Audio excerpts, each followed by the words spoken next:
আসসালামু আলাইকুম। আমি মোহাম্মদ ফাইদুল ইসলাম। এখন আছি কুড়িগ্রাম জেলার ভুরুঙ্গামারী উপজেলার জয়মিনীহাট বাজারের পশ্চিম পাশে। এখানে আমরা জানতে পারলাম যে একজন উদ্যোক্তা নজরুল ইসলাম নাম, তিনি তার প্লাস্টিক যে স্থানীয় যে প্লাস্টিকগুলো আছে সেই প্লাস্টিকগুলো রিসাইক্লিং করে সুন্দর করে কাটিং মেশিনের মাধ্যমে কাটিং করে অল্প বস্তাজাত করে প্রচুর পরিমাণে এই ভুরুঙ্গামারী থেকে বিভিন্ন প্রতিষ্ঠানে পাঠাচ্ছে।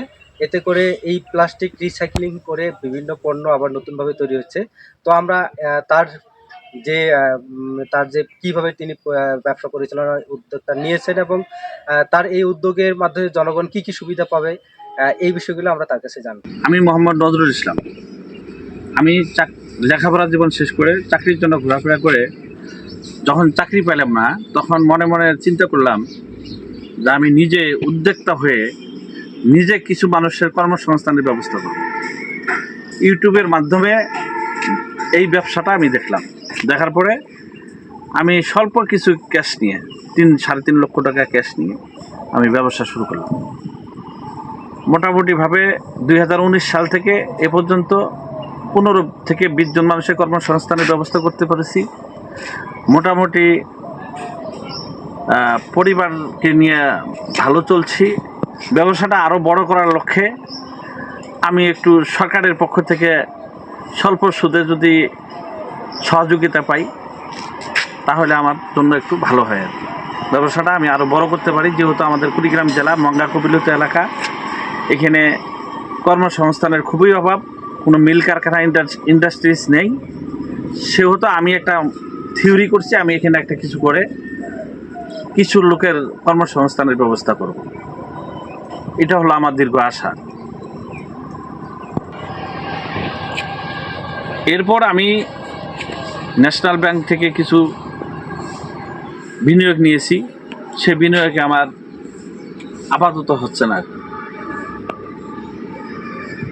এই ব্যবসায় ব্যাপক ক্যাশ ইনভেস্ট করা লাগবে।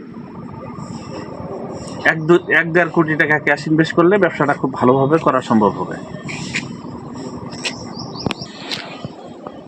এই মালটা সংগ্রহ করার পদ্ধতি হলো, এই গ্রামগঞ্জের যে মানুষ এই মালগুলো ব্যবহার করে ফেলাই দেয়, ফেলাই দেওয়ার পরে এটা গ্রামগঞ্জ থেকে ফেরিওয়ালারা সংগ্রহ করে ভাঙারির দোকানদারদেরকে দেয়। ভাঙারির দোকানদাররা সেটা দোকানদারদের কাছ থেকে আমি খরিদ করে নিই। আমার লোক আছে, প্রতিষ্ঠানের লোক দ্বারা ভাঙারির দোকান থেকে কিনে নিয়ে এসে আমার প্রতিষ্ঠানে নিয়ে এসে সেটাকে বিভিন্ন ডিভাইডে এটা ভাগ করা হয়। করে বিভিন্ন কালার মালের কোয়ালিটি আছে 2 ধরনের, একটা হলো হাওয়া কোয়ালিটি, একটা হলো চাপা কোয়ালিটি। সেটাকে বলা হয় পিপি, আর হাওয়া কোয়ালিটি মালটা বলা হয় যে হাই ব্রুস কোয়ালিটি। এটা এই কোয়ালিটি সেপারেশন করে সেটা আমি আমার ক্রাশিং মেশিন আছে, মেশিনের মাধ্যমে কেটে ছোটো করা হয়। ছোটো করে ধোলাই করে পরিষ্কার করে এটা আবার চাতালে ফেলে শুকানো হয়। শুকাইয়ে সেটা আবার ওই কোম্পানিতে পাঠাই দিই। কোম্পানিতে আবার ওই পণ্যগুলো তৈরি করে বিভিন্ন প্রজাতির পণ্য, প্লাস্টিক জাতীয় পণ্য আবার তৈরি করে। এই আমার এখানে এই পণ্যটা আমি মোটামুটিভাবে প্রতি মাসে 15 থেকে 20,000 কেজি মাল আমি সাপ্লাই দিতে পারি। তার মধ্যে এখানে 2টা ভাগে বিভক্ত। একটা হলো আরসির বোতল, 7 আপের বোতল, এই প্লাস্টিক একটা ওয়ান টাইম যে বোতলটা আছে, এটার থেকে পণ্য তৈরি হয় হলো জিও ব্যাগটা তৈরি হয়, সে কোম্পানিতে পাঠাই দিই। এটা ঢাকা সাভার কোম্পানি আছে, টাঙ্গাইল সখীপুরে আছে, তারপরে ঢাকা গাজীপুরে আছে, বিভিন্ন জায়গায় এটা পাঠাই আর কি। আর যেটা আমার এই যে প্লাস্টিক জাতীয় পণ্য যেটা, সেটা হলো আমার ঢাকা ইসলামবাগ কোম্পানি আছে, সেখানে আমি পাঠিয়ে দিই। এতে দেখা যায় যে প্রতি মাসে আমি 15 থেকে 20,000 কেজি মাল সাপ্লাই দিতে পারি। তো আমার এই প্রতিষ্ঠান থেকে যদি আপনার 40 থেকে 45 টন মাল যদি আমি সাপ্লাই দিতে পারি, তাহলে এখানে আমি কমসে কম 70-80 জন মানুষের কর্মসংস্থানের ব্যবস্থা করতে পারব।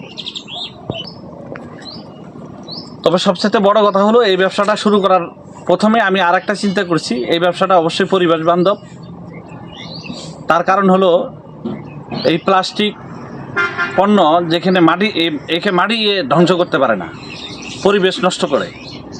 অতএব এটা যদি রিসাইক্লিংয়ের মাধ্যমে এটা যদি আমি আবার আবার নতুন পণ্যর প্রক্রিয়া তৈরি করতে পারি, এই প্লাস্টিকের বর্জ্য দ্বারা পরিবেশ নষ্ট হবে না। আর সবচেয়ে বড় আহ্বান হলো আমার একটাই, সেটা হলো জনসাধারণের কাছে এই প্লাস্টিকগুলো ব্যবহারের পরে ভাঙচুর হওয়ার পরে সেটাকে যত্রতত্র ফেলায় না দিয়া যদি এই যে ফেরিওয়ালা ভাঙারির দোকানে দেয়, সেটার মাধ্যমে আমার প্রতিষ্ঠানে চলে আসবে, আমার প্রতিষ্ঠানে সেটা রিসাইকেলিংয়ের ব্যবস্থা হবে। এটি হলো আমার সবচেয়ে বড় আকুল আবেদন। অগ্রযাত্রা প্রতিদিন, নির্ভীক প্রত্যয়ে উজ্জীবিত।